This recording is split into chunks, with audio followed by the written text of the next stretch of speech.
Hey everyone, welcome back to more Flesh and Bad, and I am joined with caster and one of the best brewers in Flesh and Blood, Ellie Bird.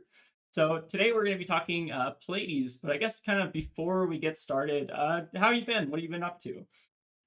I'm good. I got home from Columbus recently on the back of like a completely insane travel day. My whole travel situation was a little bit like I have X budget for X flight. But like if my partner is traveling with me, she obviously like no boss is buying her flight. So to Yeah. save some money and because there were no directs to Columbus out of Vancouver, we drove down to SeaTac, flew from there, and then it was like we left at 5:30 going there and we left at like 5 on the way back, got home at 4 p.m. I was like completely exhausted and got a little bit sick. But now that I have recovered from that whole ordeal, in addition to the work weekend, I'm doing pretty good. I don't know, peachy keen. Nice. Well, I'm glad you're feeling better. At least I know the con crud or whatever it's called can be rough. Good But old yeah, con crud. talk to me, I guess, a little bit about casting calling Columbus. So I think that was people are saying it's one of the like most watched callings I think ever. So that's really cool. So I think like you, Mercy, and Bryce all kind of killed it that weekend. Like, I guess talk me through some of I guess like the highlights from that weekend. Yeah, it was like crazy viewed. It was like I feel like it's more sheer like happenstance, like luck than anything. But I feel like the past, like, 3 or 4 shows I've been on have all been, like, Ethan's in the booth like, "Oh my god, guys, this is one of the most viewed Flesh and Blood streams of all time," and it's like I keep just ending up, like, being there where Kansas was, like, this big, exciting, like, Slippy's last ride kinda thing before Yeah. getting 2 in the back of the head, Yep. um, and, like, Memphis was, like, release weekend of The Hunted, and then this one was, like, Florian LLing, which is, like, it was, like, pretty medium levels of viewership the whole time, and then it was, like, spread like wildfire, like, "Oh my god, guys, Florian's about to LL on stream," That's and sick. everyone was going crazy, and that was, like that was a big highlight for me. I think getting to be there for a hero crossing the finish line and, like, kinda bring that moment home was, as Bryce would say, a good feather to put in my cap. Yeah. Um, but outside of that, like, I think the games were pretty exciting. It was cool to see the Pleiades, the Yeah. Fatiguades cards, deck kind of appear that weekend. That was a lot of fun. I my favorite screenshot I think I saw was like the two players like sharing the sledge just back and forth. That was probably my favorite. Yeah. But that was great. But yeah, like the meta's been like shifting a lot. So we just have like this the set of bands, and then obviously like Florian leaving as and Kano, I guess as well. Like lots of little change ups. But I guess like post all these bands, I guess like what have you been enjoying? I guess the most about like Flesh and Blood right now. We're kind of like in this weird like in between spot between like RTN season and I guess like the new set. But like what's been kind of like the most fun part for you recently? I've been feeling a little listless in Fab post Aurora. I think, like, I've had this pattern going this year a little bit where, like, I really start to settle into something, and then it gets nuked from orbit one way or the other. Aurora LL'd. I was really hyped for Pleiades, and she came out a little bit undercooked. We'll get to that. Yeah. And then, uh, like, I had this sick run on Fi at Worlds. I Yeah. was, like, 2 wins off of top 8ing on Fi, which was, like, super duper exciting. Uh, and then they banned Brando Cinderclaw before I got to play another tournament. So my year in Fab overall has been pretty rocky. So it's actually been pretty nice to kind of have like a meta game where I'm like, this is what I'm playing. I'm just having a lot of fun playing it. I'm not stressing about anything. And I feel like I've gotten to put some of the wackier stuff through its paces as we get into the twilight of a very, very, very long meta game. Nice.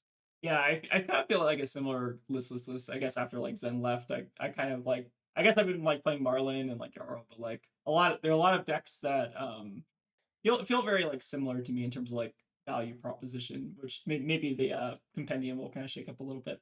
I hope so. Yeah, me too. But let's actually talk about this new deck that you have titled Revered Runeblade Illusionist Wizard Mechanologist, and then you also have a note here that says Footnote, footnote Guardian. parentheses, Guardian. So Yeah.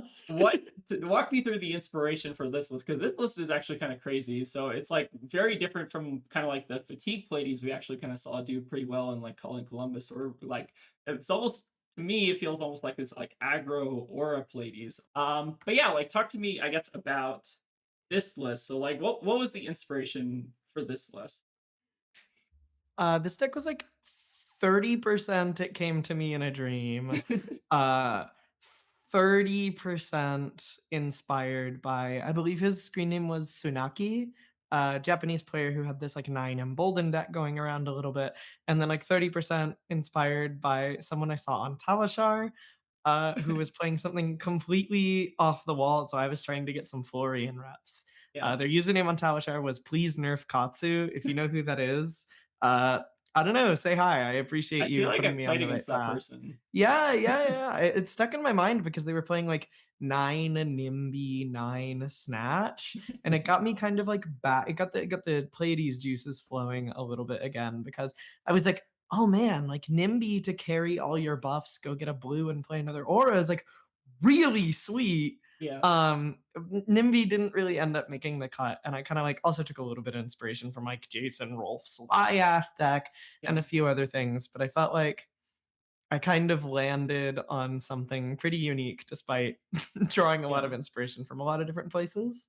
Yeah, this list looks sick. So like most of this list is it like you don't really have money like three like 2+ cost basically. Like you're not doing like the pummel Pleiades thing or anything, but you're still doing like this No. weird aggro thing where it's more like a bunch of zero cost, and then you also have like ton of auras that you're kind of like setting up, and then also like some very spicy reacts, I guess, in the sideboard as well. But yeah, so it like Flesh and Blood decks are trying to do something that's like kind of unfair. Like what I guess to you is like the unfair thing that this deck is kind of trying to do? I think this deck is very efficient at forcing tower. I've kind of like internally called it like the turbo tower deck a little Yeah. bit. Internally is in like my thought process, not Yeah, like right. anything else. Um, I how do I put this? The deck's kind of like goal and concept is, in my mind, there's kind of two kinds of Pleiades decks. One of them was like this kind of super fatiguey, like cries, hungry for more looping kind of deck. And that deck sucks. But that deck is pretty good at blocking and abusing certain things like Thespian Charm and in the palm of your hand to do extra blocking. And then there's also kind of this mid range Pleiades deck that is actually pretty good at converting turn over turn, but it has this huge problem of being really like bound on rate. It's like so difficult to get above a 4 card 12. And actually, when I was like experimenting with ideas for this deck, the first thing that made me go, "Holy shit, is this real?" was when I was goldfishing on Talishar and the turn average came out to above 12 per turn, Damn. because that is like the extent to which I have truly found Pleiades to be like locked rigidly into this like value framework. Mhm. Um, but kind of the idea is to leverage the fact that almost all of your threats in the deck cost 0, with the exception of like a couple standing ovations and a couple boulder drops just for threat density. They all cost 0, which kind of helps you compress your hand beyond the scope of what Pleiades decks are typically looking to do.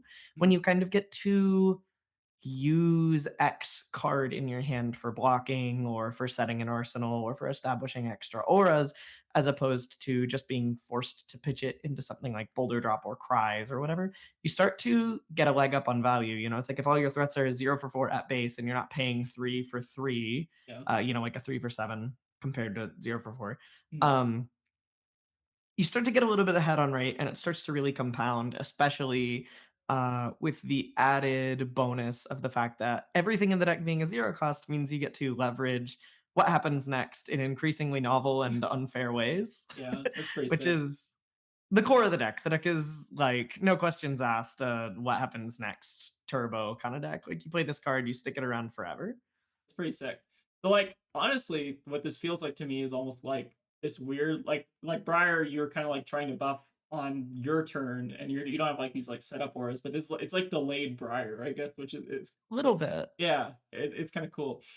So yeah, we kind of like talked, I guess, a little bit about fatigue Pleiades. So what is like the main reason to play this over like Fatigue Pleiades or Lyeth, I guess? Because Lyeth does like a very similar thing of like trying to like buff all in one turn, send a big attack, that kind of thing.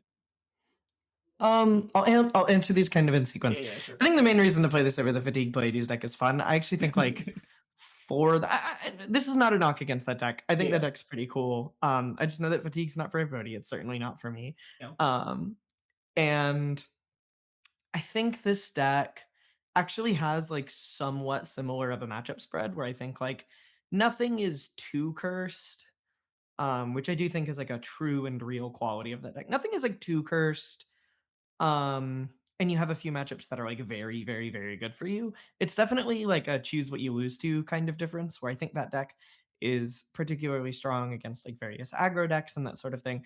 I think where this deck really shines is I think you have an incredibly good Gravy Bones matchup, which was something I was kind of shocked by. yeah, Um, but I think the fact that he can't chum any of your auras except the emboldens, Snatch helps you clear allies while kind of breaking rate. Razor Reflex helps you like send something massive face or just go over. I think like one of the ways Pleiades that is playing auras can typically get a little bit hooped by Gravy is like they just block 12 on your big pop off, and you're like, what do I do with these cards now? yeah. And the answer is often like Razor Reflex hit you in the face with Moment Maker for 7, or like clear chum with Moment Maker, that sort of thing. And I think you are also, it's less of a thing now, but I think that like fatigue decks, mid-range decks, basically every Pleiades build except this one that I've played, is a dog into the Earth Heroes, and I feel quite good into the Earth Heroes. You're like just assertive enough, you're just evasive enough, you have attack reactions, you have go again, you have a lot of ways to kind of like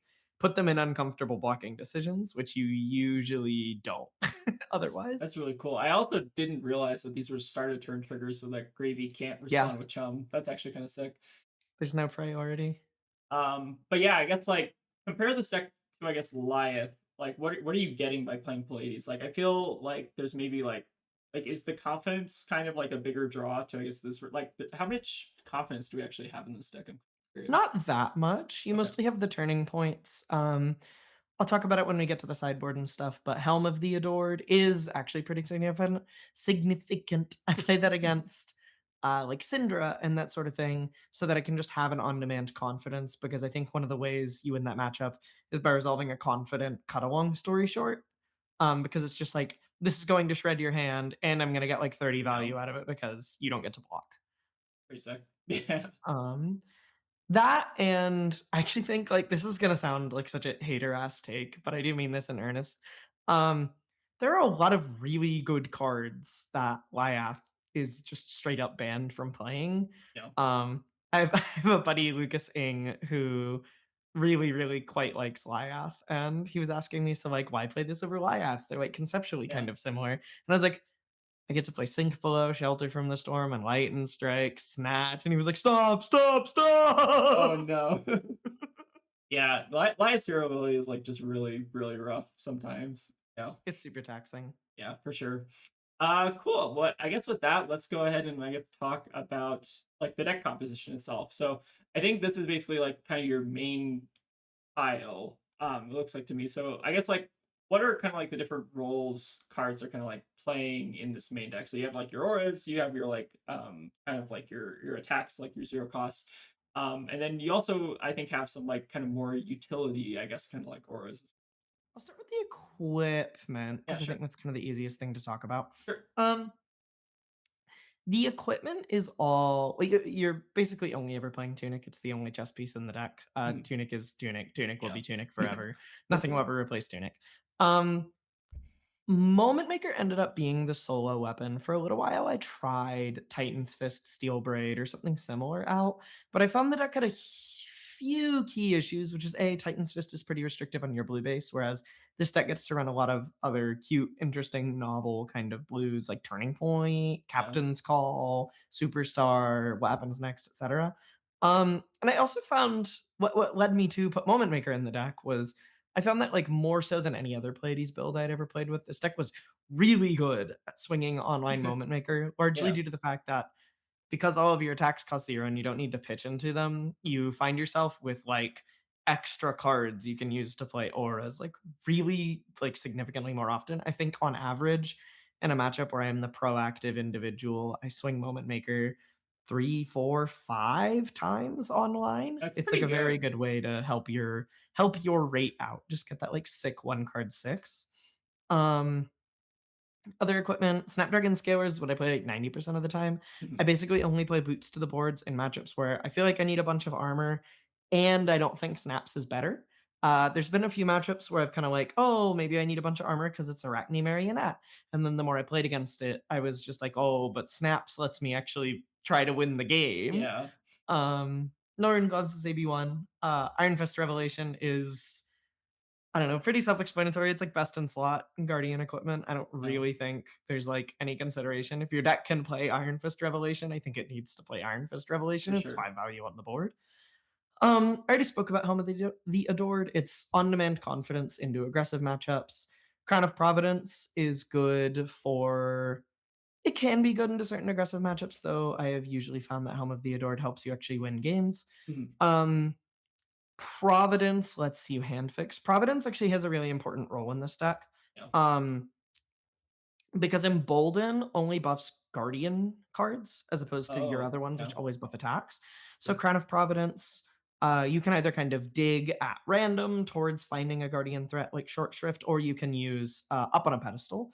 You can like pedestal, block Crown of Providence, Oh, that's draw the kinda card you sick. put on top to make sure that your Emboldens don't whiff.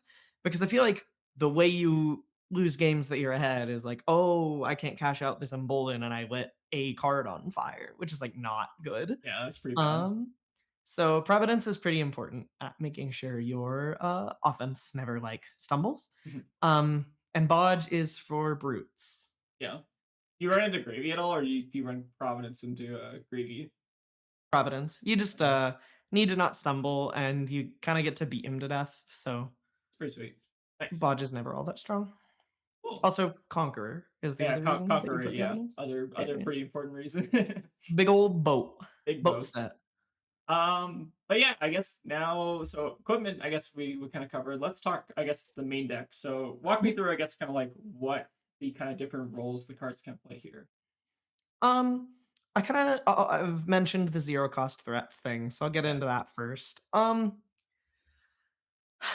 The so you want almost exclusively zero cost threats to leverage what happens next. Mhm.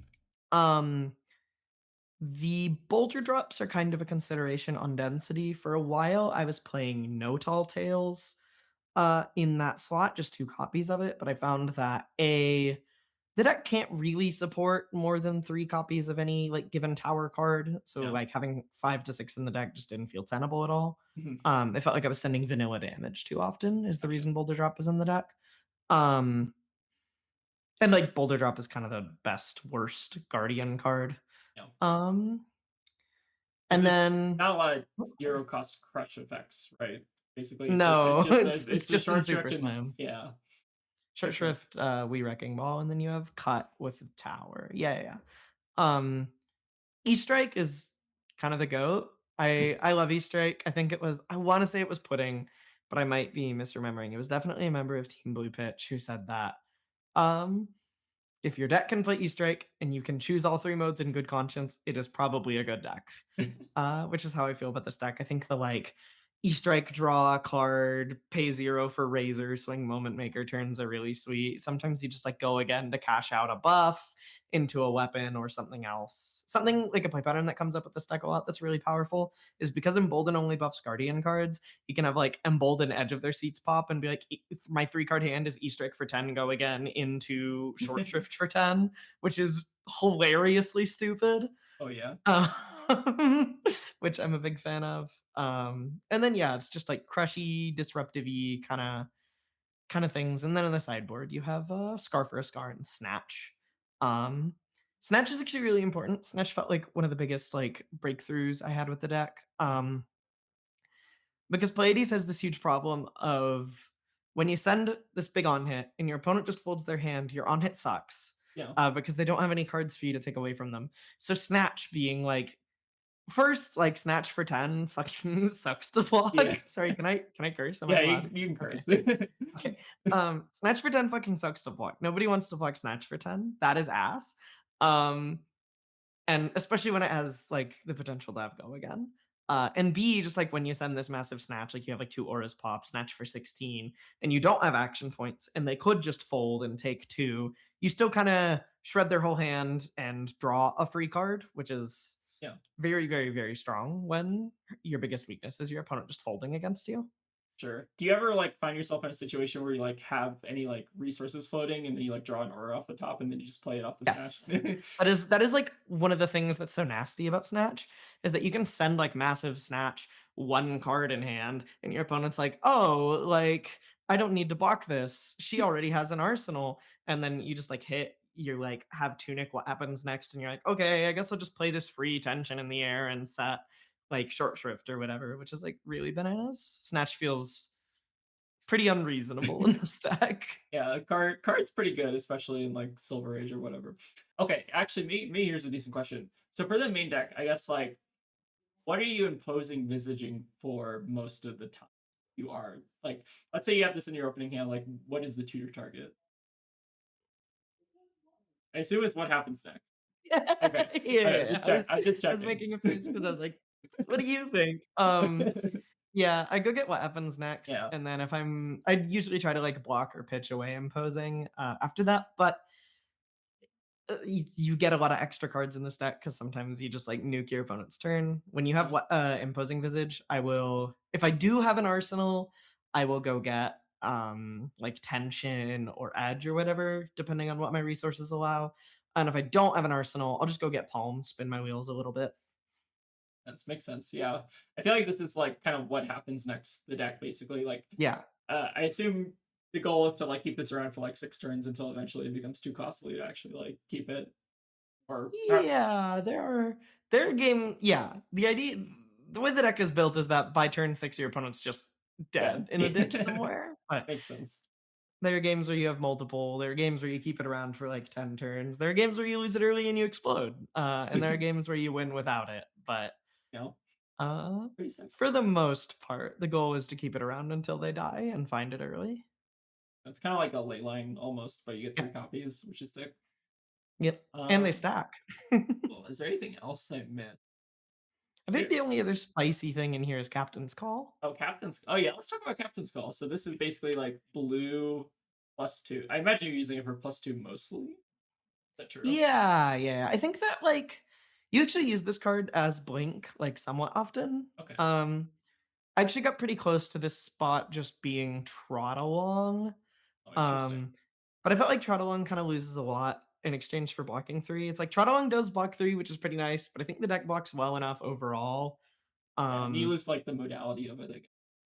yeah, the big thing Captain's Call does is it's really good at getting you to those last couple points on your tower cards, which is really nice. You know, it's like if you have, like, Act of Glory, suspense is killing me, and it's like, "Oh, no, my cut along story short's at 11." It's like, "Oh, the helpful blue captain's call is here to Yeah, save the day." pretty fun. Um, and Trottalong couldn't give Snatcher, E-Strike, or Scar go again, which didn't come up so much, but did matter sometimes.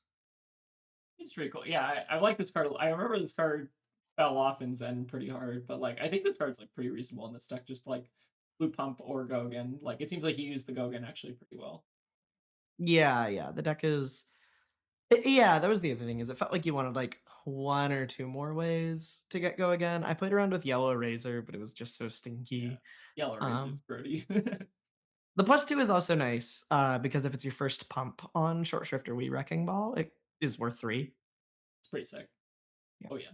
But yeah, I think we've kind of touched on, I guess, most of kind of like the main deck here, and I think you also mentioned, I guess, about kind of like our aura package. It basically is trying to, I guess, like we're kind of trying to do like the normal Pleiades thing, right? We're kind of trying to move counters from, like, we're trying to keep these like blue auras around for as long as possible, right? Basically. Yeah, we didn't talk so much about the pump auras, but they're pretty self-explanatory. I don't play Blue Edge or Blue Tension because the rate is just so stinky. Blue Active Glory is, like, the best one because you can kinda get that 2-card 4, which is like playing 2 yellow Nimblisms. It's still not great, but it's like if it's what you have to play to send a big attack, Yeah. it's fine. Um, I feel like the Edge of their oppor Oh, sorry, go for it. is Edge of Their Seats is kind of a weird one. It's the best when you don't have access to multiple free resources per turn. But it's the worst when you do, because it's like when you have like Tunic, what happens next? It's like, oh, Edge of Their Seats is still not free. Where Tension in the Air is, and it's like when you have what happens next. Act of Glory is a two card six at Yeah. instant speed, which is crazy. So it's like the best card sometimes and the worst pump other times, but you Yeah. need the density, so you can't cut it. Yeah. I feel like Active Glory Blue at least it's pretty low opportunity cost just Yeah. block 3, and then if you happen to high roll at turn 1 or whatever, it's pretty reasonable, I think. Yeah, the density definitely helps you get away with some of those, like, going second scams Yeah. kinda things. Embolden, specifically, is very strong because I think, like, it draws you a card if you have what happens next in play. So it's Mhm. like, you only pay 3 for Embolden, you draw a card, and you kinda get this, like, 1 card 5 cantrip, Yeah. which is very, very strong when it's online. Also, when you don't have what happens next, you can play it off Tunic. The big thing that's so sweet about this card is you can kind of eventually draw so many cards that your rate stops sucking, Yeah. which is, like, pretty sweet. Yeah. Embolden's super cool. I've, like, never seen this card ever be good in, like, my entire history of Fab, but I feel like the new Super Saiyan is actually, it seems like pretty reasonable. Yeah, Um, yeah, I'm quite a big fan of it. yeah, it's super cool. But yeah, I guess we're kinda, like, trying to do a very, very similar thing where we're just, like, we're trying to set up, like, a big turn, we're trying to, like, move auras, like, we're trying to do is keep these around Yeah. for as long as possible, and then just kinda, like, send, what are your, like, average kinda, like, pop-off turns? Like, is it, like, 15, 20 damage, that kinda thing on average? Yeah, I think that when you, like, find some amount of offensive overlap, you will it's weird because that kinda has this play pattern of, like, there's, like, a turn or 2 of ramp up time, just a little bit, and Mhm. then once you get going, you kinda start chaining some really huge turns, and it's all, like, side effect of the deck drawing so many cards. Because you end up drawing a bunch of cards with hit effects or like palm in your hand, like Snatch, Embolden, that sort of thing, you end up with multiple auras of suspense at disparate amounts of counters, more than any other Pleiades deck I've ever played. So you kind of eventually reach this like singularity where you're just like, here's 16 damage next turn, here's 16 damage. But you can also find some really crazy pop offs where you hit them for like 30 something. I played this deck at an RTN and like my, like, peak turn was, had, like, double what happens next and a embolden and a tension in the air on the Okay. board, and it was, like, block Iron Fist Revelation, palm, like, draw 2 cards. The turn was, like, Easter Egg for 9, Short Shrift for 12, go again, Boulder Drop for 8, like, 31 damage, you discard 2 cards, like, Sounds good. we're having fun. Yeah, this deck seems like a blast. So let's, I guess, talk about your sideboard. So, I think you mentioned Scar for Scars earlier. So, like, who are we, I guess, like, bringing these into? I assume, like, Gravy maybe, but, like, do we also bring these in, like, aggro matchups as well or something like that? I am basically never playing this cars anywhere except for Gravy. Okay. They're also pretty reasonable against Verdance, but I find that going tall is kind of good enough against Verdance. When you send too many 0 for 4s, she starts to get a lot of compounding value out of those, out of the fact that she plays like, like 6 to 9 D reacts most of the time. So it's usually just Gravy. Okay, yeah, that makes sense. So I guess let's talk about some of the other cards. So the snatch. So like to me, I kind of like visualize this as like maybe a little bit more of like an aggro package where you're like bringing in Mhm. like the razors and the snatches in similar matchups, maybe. But correct me if I'm wrong there. And then maybe you have like this defensive little like 4 card D react package for maybe like assassin or things where you need to like block a little. Yep, that's pretty apt. The only things like not really mentioned is like some of the more specific stuff in the sideboard is like Yeah, overcrowded is for codex decks, makes sense. bells are for Acilio, um, and then you have like the charms. The charms are kind of funky. I usually, if I am playing charms, it is matchups where I need to be proactive, and action points aren't a concern, so, like, Scar isn't really Okay. relevant. So you'll bring in, like, either 2 Charm and a Palm to, like, draw extra cards, especially against Brute, like, Charm your Palm, draw a bunch of cards, block out is, like, very strong. Um, And if Palm isn't good, it's like 2 charms in a heroic pose because it's Gotcha. confidence So generation. like And the confidence generation, do we want this for like heavy like blocking decks like fatigue and just like earth? Is that kind of the yeah, idea? Okay. yeah. So I think there are also kind of like a lot of cards that I don't see in this list that I see like making the rounds, I guess, like other plays lists. Like Pummel to me, I think is like the obvious one because we don't have any like two or more costs. That makes sense to me. Yeah. But what about like Terra Sunder and I guess like Cries of Encore? I guess like why are those two cards? Cries was actually in the list for a while. Sorry, I'm like looking at the deck Oh list yeah, over you're here. good. More or less as like a popper style thing. Um, it's just like doesn't play nicely with the curve of the deck. And then I also found that 3 cost conditional snatch didn't feel so good when I could just play snatch. Yeah, makes And the sense. confidence generation was also not super relevant because the deck's so proactive, you're rarely behind. So there are a lot of ways in which Cries just doesn't really line up, which is a shame because I love the card and I have the full set of cold foils, and I'm just not playing them. Makes sense. Makes sense. Um, Terra Sunder is a card I've played with. I had it in the deck as a sideboard card for a little while for closing the game against like Syndra and that sort of mhm. thing. But once I landed on the Helm of the Adored thing, it was a little bit less attractive and I wanted a little bit more sideboard space. Um, and then I feel like I talked about Trot Along a little bit. If there was like any other card that I would say like isn't in the deck that you could probably try playing with is Exude Confidence. I think that that card has a lot of potential in this style of deck. My buddy Jeremy Marina and also Logan Peterson, 2 individual people mentioned this to me. We're like, Exude seems so sweet. And I was like, damn, I never thought of that, but it does seem really sweet. You like Yeah. Exude for 16, Razor it, welcome to hell, buddy.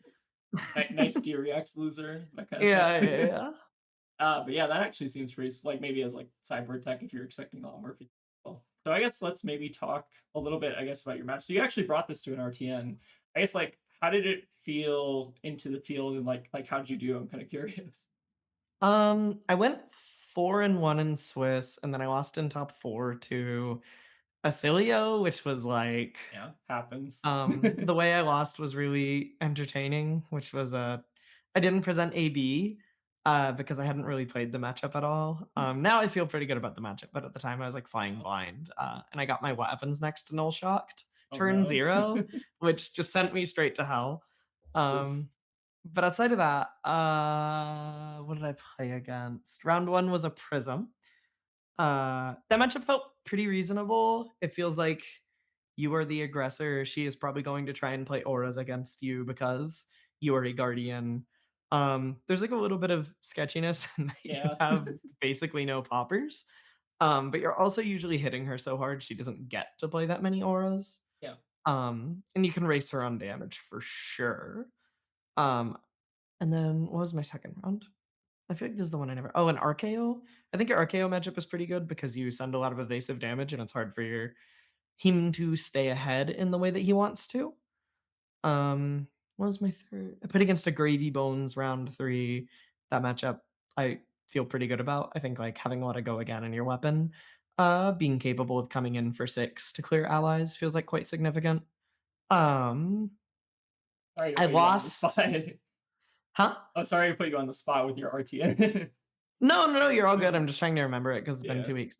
I lost a very close game to a Marionette. That was the game that made me realize I needed snaps in that matchup, as I was Okay. just like, 3 armor was nice, but I could have snapped for, like, 7 damage, and that would have been cool because he Yeah. won the game at, like, 2. Yeah. Um, and then beat a Florian, beat a Verdance, lost to a Celia. Makes sense. Makes sense. Yeah, that's actually pretty impressive. It was a pretty good RTN results.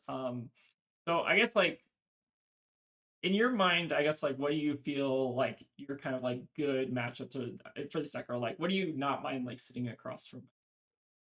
I think, like, the stuff I want to see is decks that are not faster than me and also not super disruptive. Mhm. I think Verdance like does kind of fall into this category.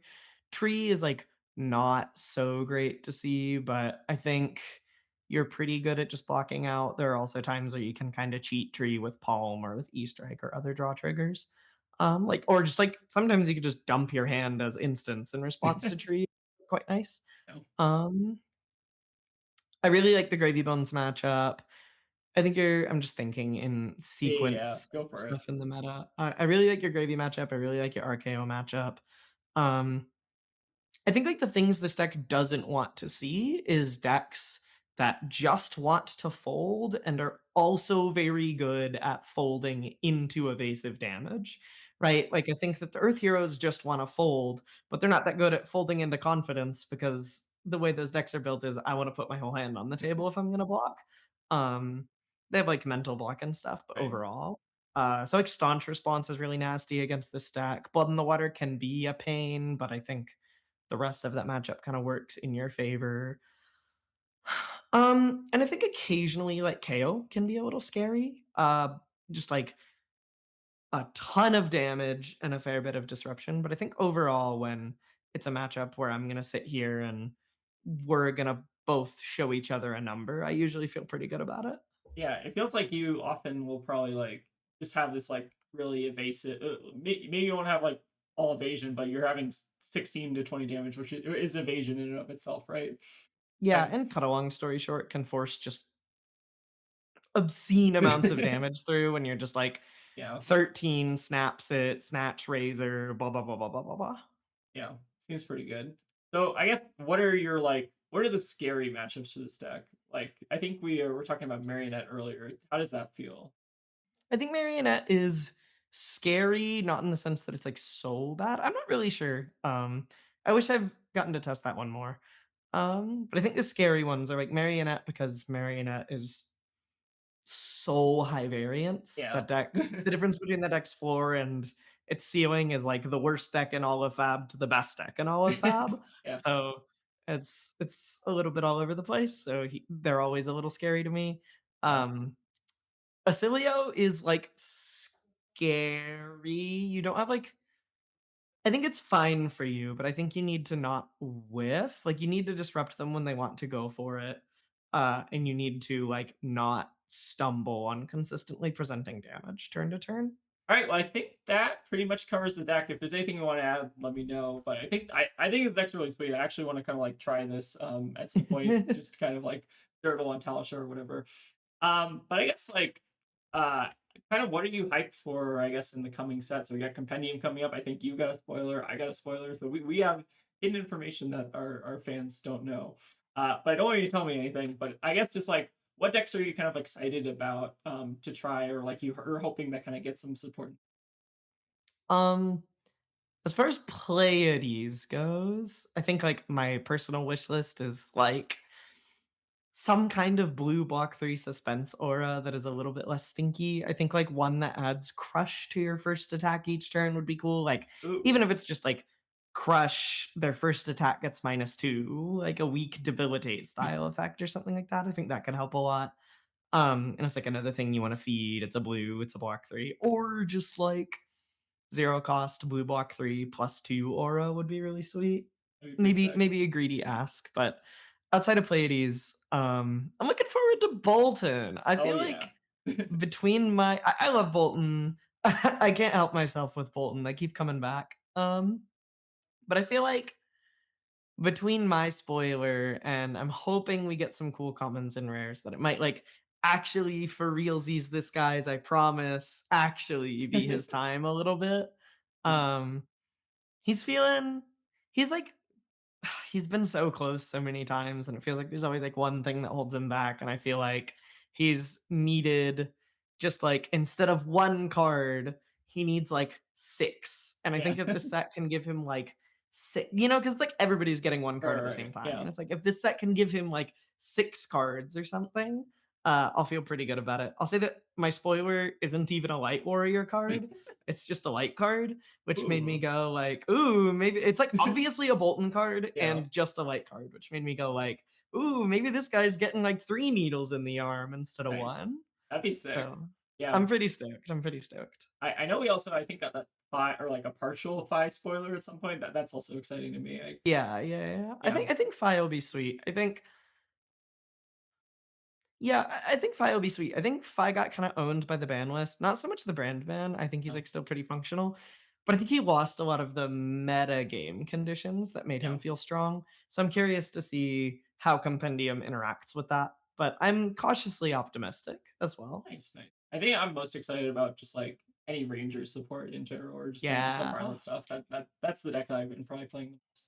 All right, well, thanks Ellie again for stopping by and talking about your revered Runeblade Illusionist Wizard Mechanologist quote unquote Guardian. Uh, I think it's a really fun deck. I actually want to like just try to like experiment with like this list actually seems like really sweet. It kind of like gives me a little bit of like Marlin vibes also as well. Little Just kind of bit, little bit. like but better because Marlin's bad. We can add Ranger to the list of classes this deck Yeah, is, but I feel like the one thing it doesn't really feel like to me is Guardian, which is why it's in parentheses. for sure, for sure. Well, this deck's really sweet. I encourage you all to go give it a shot, bring it to your RTN. I don't know. I think this deck is really cool, and you obviously also did really well. But yeah, thank you for stopping by. And where can I guess I imagine most people in the Fab community like know where you are, but where are you most frequently found? I guess recently. You can find me on Blue Sky at elliebird.bsky.social. I'm pretty sure that's correct. Yeah, something like that. I have Twitter. I use it a bit less. I believe it's at Blossoming Thing. I have a YouTube channel. The only thing up there is my spoiler video, and soon the second video up there will be my second spoiler video. But I'm hoping to put some more things up there, and that's basically it. I don't know. Nice. I Yeah, I'm excited to see your spoiler video. We're also putting in a lot of high effort stuff for our spoiler video, so it'll be very fun. But yeah, thank you for stopping by, and we'll see y'all next time. All right, see ya. And a special thank you to all the folks who decided it would be a good idea to give us $2 on Patreon. We really appreciate the support, but it's obviously never required.